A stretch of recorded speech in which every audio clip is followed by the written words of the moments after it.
plagues ravaged the land, one doctor made a pledge to rid the world of pain and suffering. But even the most ingenious mortal medicine could not stay the tide of disease. And after working tirelessly for many years, even his dearest loved ones fell sick and bade their final farewell.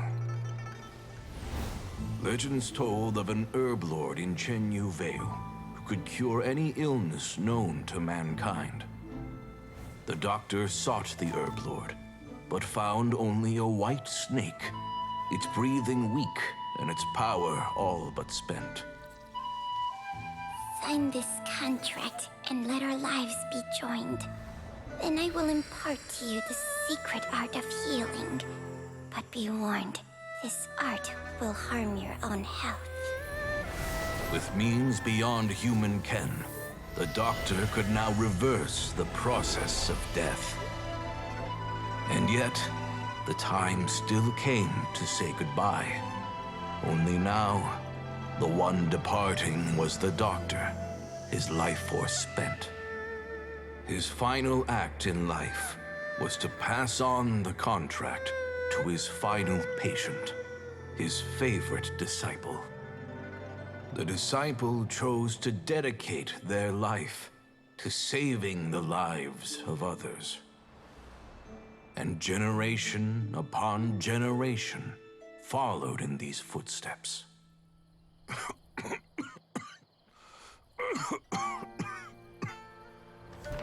Since I inherited this contract, I've always respected the path taken by my predecessors, and followed it myself unquestioningly.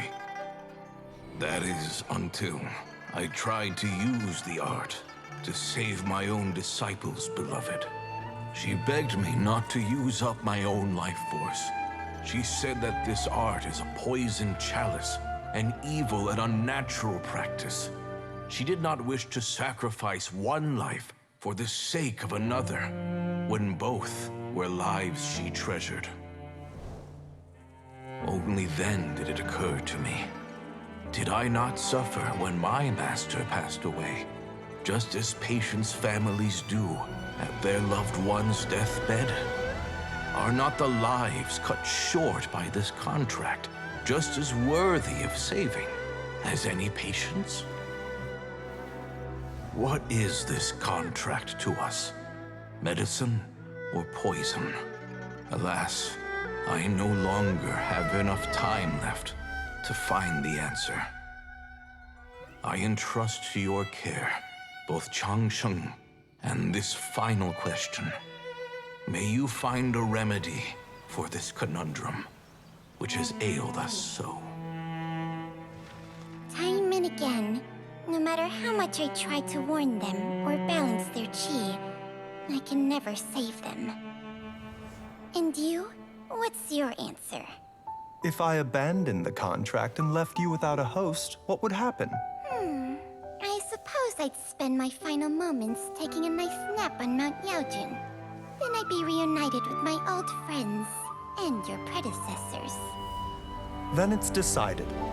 If there's a life in front of me that deserves to be saved, why shouldn't I do everything within my power to save it? Once again, it's the same answer. So be it. Close your eyes. Who knows how many more people will take on this contract? None. This contract will end with me. My contract has strict requirements on the host's natural temperament. All my hosts have been most pure. But when one with an altruistic nature gains access to this art, they are more seduced than the average person by the miracle of overturning the laws of life and death. Though they know better than anyone else the fate that awaits them, when faced with the sorrows of humanity and the pain of losing their nearest and dearest, they cannot help but reach beyond human means. They are like moths that throw themselves into the flame, seeking a glimmer of hope in a dark world filled with pain and suffering. So, Baizhu, does that mean... I suppose that would make me a moth that yearns for the light, but doesn't want to be burned to a crisp. Cheng Sheng's art can transfer pain and suffering between people, but it cannot reduce the total amount of pain in the world. It's just like we witnessed. Either Jia Liang feared for Jiang Li's life, or Jiang Li grieved over Jia Liang's sacrifice. I have nothing but the utmost respect for my predecessors, who sacrificed their lives for their principles.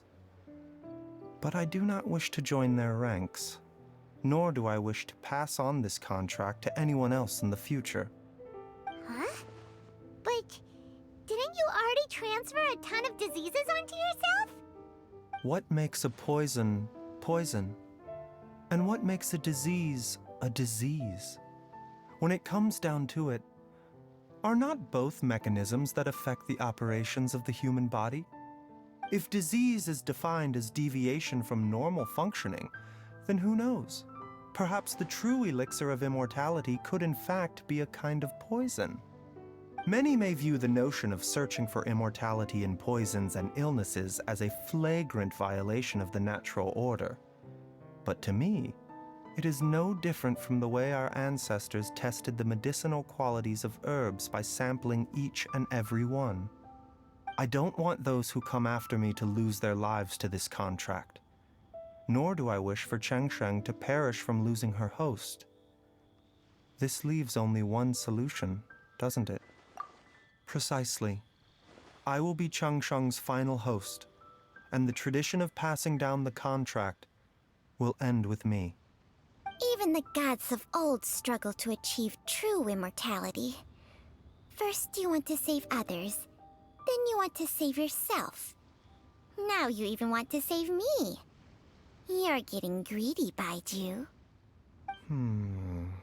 But isn't wanting to have it all what makes us human? For a